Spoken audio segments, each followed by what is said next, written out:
If you look at any anime fans playlist, you will most likely see a lot of anime openings in them. Iconic ones such as Unravel, for all of the wrong reasons, or again, If You Live on Mal, or absolute bangers such as Flyers or Hacking into the Gate. Anime openings are meant to serve as a teaser of what is to come or to bring in potential new viewers. This can be accomplished through breathtaking visuals with subtle foreshadowing embedded within, a song that goes hard in the paint, or in some rare cases, a combination of both. It's a very delicate line that when done wrong could leave a sour taste in the audience's mouths, potentially spoiling important plot points before they even occur. But what happens when an anime opening plays it too safe, not wanting to spoil anything or go out of its way to create brand new visuals to catch your eye? As I promised in my Stay Alive analysis, today we'll be looking at the fourth opening for Re:Zero, the most forgettable one by a long shot. Re:Zero is no stranger to amazing openings. Redo, Paradis Paradoxum, and Realize are all great openings, and you can tell the amount of love and effort that went into them. It's honestly baffling to me how you go from the dramatic highs of Realize, when you look at it, screams Re:Zero with all of the references and subtle foreshadowing blended within, creating a phenomenal opening that would bring Gordon Ramsay to tears, to an AMV that a middle schooler put together and when they were done with it went, yeah, baby! That's what I've been waiting for! That's what it's all about! Woo!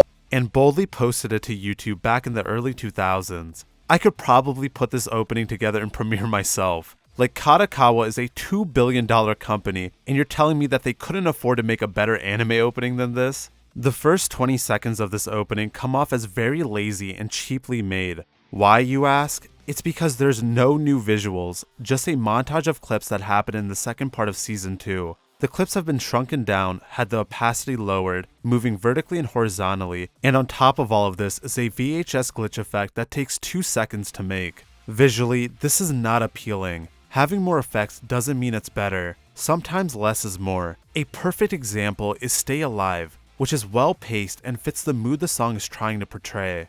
There is so much going on at once, I don't even know where to look at. Once you're past the VHS vomit montage, you see the Re:Zero logo complemented with a fiery background.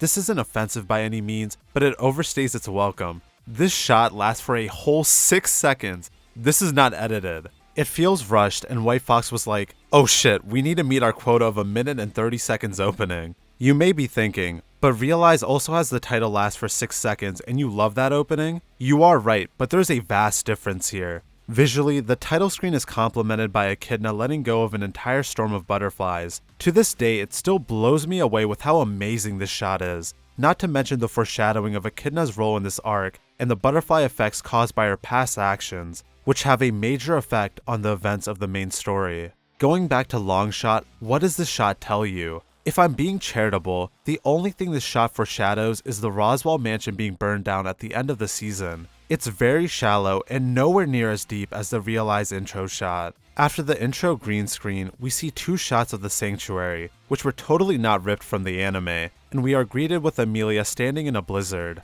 I'm going to do the unthinkable and compliment this ending. I like this shot with Amelia, not only because it's not ripped straight out of the anime, but because it's a very neat callback to Styx Helix, where Amelia has her eyes closed, representing how she is naive and has lived a very sheltered life. Supporting this is how we see Amelia open her eyes, kind of like how she's regaining her past memories as she sees small Amelia with Mother Fortuna and Betelgeuse. We then see a quick glimpse of Satella crying, before we go back to the green screen and see a silhouette of Subaru walking through the fire as we see green screen cutouts of Otto, Amelia, and Garfield. I'm going to be completely honest, I don't understand what this shot is trying to go for. I think this is supposed to represent how Subaru has been trying to shoulder the burden all by himself this entire time, given that Amelia and Otto are screaming or very upset at him.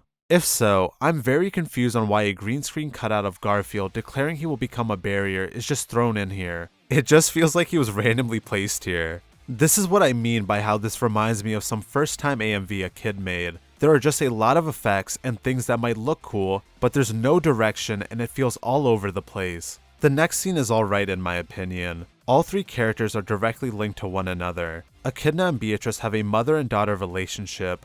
Beatrice and Ryuzu are very close friends, and Echidna and Ryuzu are directly linked through the cloning experiment. The visuals look nice, and as far as I can tell, all of the character poses are unique and not directly ripped from the anime itself.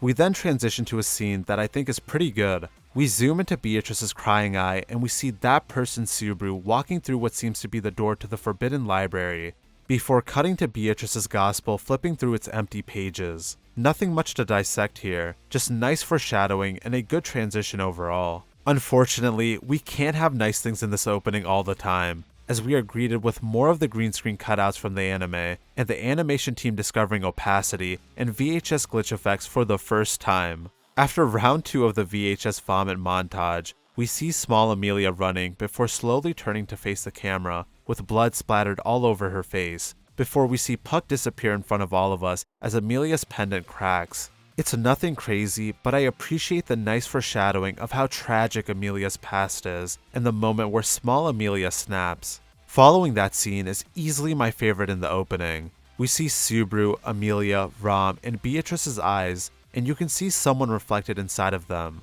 For Subaru and Amelia, they have each other, a clear reference to their heart-to-heart conversation with one another. For Rom, you can see a silhouette of Roswaal, her beloved master. For Beatrice, you can see a silhouette of Subaru, potentially that person for her. I also think it's interesting that for Subaru and Amelia's shots, you can clearly see them in each other's eyes, potentially symbolizing how they are finally on the same page and are starting to understand one another. For Rom and Beatrice, I think Subaru and Roswaal are shown as silhouettes because Rom's love could be one-sided and Beatrice has not accepted Subaru and continues to push him away. Following the scene, we are back to seeing a harsh blizzard. As we slowly come closer, we can make out a crystal. Inside of it is small Amelia frozen in ice. Before we see current day Amelia place her hand on the crystal, and we see her reflection looking back at her, before we cut to Amelia crying.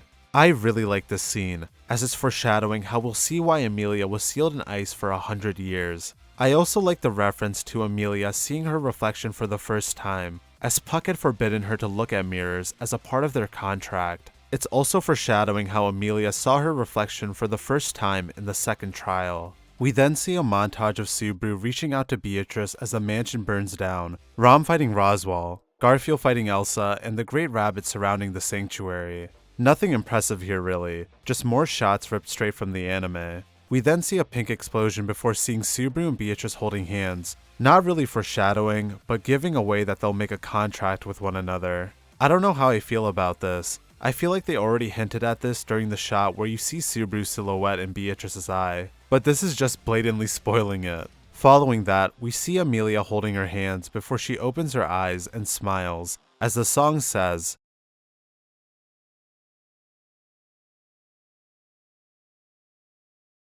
before we cut to Subaru kneeling before Amelia. I really like this scene, outside of it kind of spoiling what happens at the end of the arc. And no, it's not because I ship both Subaru and Amelia. I love how this scene syncs up with the song saying, "I love who I am," as Subaru and Amelia begin to learn how to love themselves and be their own person at the end of this arc. It's just very powerful, and knowing where they go from here warms my heart. It's a shame that visually, this opening is a massive step back compared to its predecessors. While it's not one of my favorites, I do like Longshot as a song, given they brought back one of the lead singers from Myth and Roid, who sang Styx Helix and Paradis Paradoxum. It makes sense that no one really talks about this opening, given that it only played 2 times in total and there wasn't much effort put into it. Hopefully, whenever ReZero Season 3 comes out, White Fox, or Mappa at this rate, will go back to making banger openings that ReZero is known for. Thank you for watching, and if you would like to see more anime openings and endings analyzed, leave a like or even consider subscribing. I hope you all have a great rest of your day.